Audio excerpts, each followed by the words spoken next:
Une ex de Marouane Berreni s'est exprimée ce lundi dans Touche pas à mon poste sur la mort de l'acteur, révélant notamment de précieuses informations sur l'accident puis sur l'état mental de la star de Plus belle la vie. Lundi 16 octobre 2023, Fiona Day a livré de précieuses informations sur la mort de Marouane Berreni, dans Touche pas à mon poste. L'acteur de Plus belle la vie a pour rappel été retrouvé mort il y a quelques jours dans une maison inhabitée située dans la commune de Corcelles-en-Beaujolais, dans le Rhône. Il était porté disparu depuis le début du mois d'août, après une possible implication dans un grave accident de la route. Il aurait en effet percuté avec son 4x4 une femme prénommée Sandra, laquelle a écopé de plusieurs fractures et de quelques semaines à l'hôpital. Fiona Day était très proche de l'acteur, je le connaissais bien.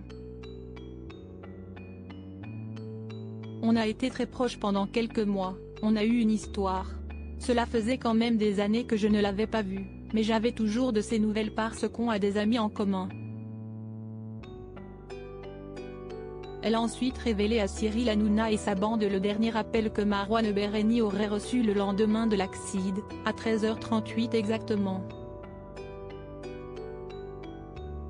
À ce moment-là, on ne sait toujours pas si Sandra est vivante ni dans quel état elle est, a-t-elle précisé avant d'ajouter « Je sais qu'à 13h38, il dit, la seule chose qui me reste à faire est de partir.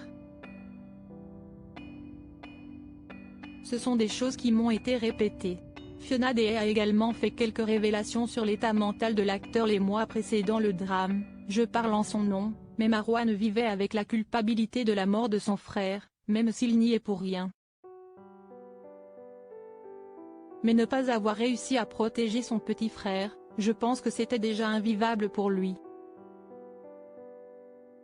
C'était quelqu'un de torturé, quelqu'un de tourmenté, il vivait sans limite. Pour moi, c'était un artiste qui était beaucoup plus intelligent que tout le monde et je pense que personne ne pouvait être dans son cerveau. Et là, le fait d'avoir renversé quelqu'un, je pense que c'était la petite goutte d'eau qui a fait déborder le vase. De bouleversantes confidences.